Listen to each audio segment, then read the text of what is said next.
Hello and welcome to today's video. We spend so much of our working lives saving for the retirement we dream of. You fill up your RRSPs and your TFSAs, but ultimately all you want to know is how much do you need? Are you going to run out of money before you pass away? It is no easy task to calculate this, and there have been several approaches to determine how much you need to retire. One such approach is the 4% rule, and this has been commonly used as a rule of thumb for years. A 4% starting withdrawal rate with annual inflation adjustments to that initial dollar amount thereafter is often cited as a safe withdrawal system for new retirees. Financial planner Bill Bengen first demonstrated in 1994 that such a system had succeeded over most 30-year market periods in modern market history. And in the near 30-year time period since Bengen's research, a 4% starting withdrawal rate would have been too modest. But is such a withdrawal system safe today, given interest rates are so low and equity valuations that are high relative to market history? What could a safe withdrawal rate be going forward?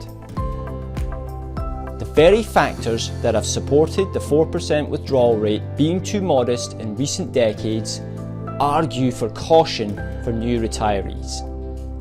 Three items distinguish today's landscape. Number one, bond yields as low as they've been throughout the past 70 years. 2. Stock valuations are as high as they've been throughout the past 70 years. And 3. Inflation until very recently has been low. It is currently rising, but this could be a short-term phenomenon.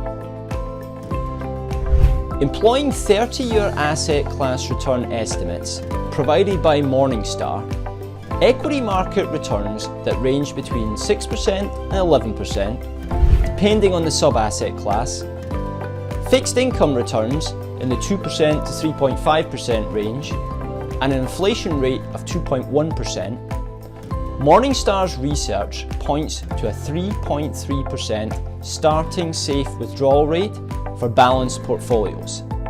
That assumes a 50% equity, 50% bond allocation, and a 90% probability of success.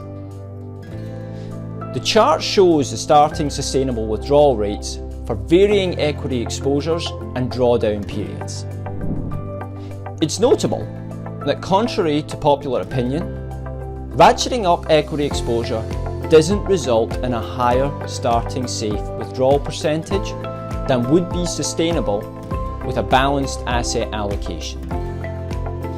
A starting safe withdrawal percentage in the low 3% range might seem a bit demoralizing when you start to figure out what that means in dollars, but it's good to remember that your portfolio should be appreciably higher than it was a decade ago, assuming you've had ample exposure to the rallying stock market. So how can you improve chances of success? You can consider taking a higher starting withdrawal rate and higher lifetime withdrawals by being willing to adjust some of these variables, tolerating a lower success rate or forgoing complete inflation adjustments, just as an example. My recommendation would be that you consider employing variable withdrawal systems that are based on portfolio performance.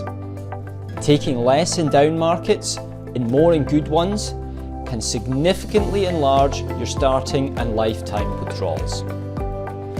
Morningstar's research finds that some flexible withdrawal systems would support a nearly 5% starting withdrawal rate. But these variable strategies involve trade-offs.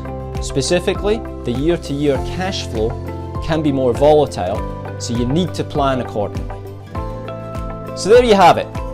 Probably not the news you hoped to hear, but important for the success of your retirement nonetheless. Of course, this analysis is simply based on current portfolio values, does not take into consideration any additions in the future. selling a house, or receiving an inheritance, for example.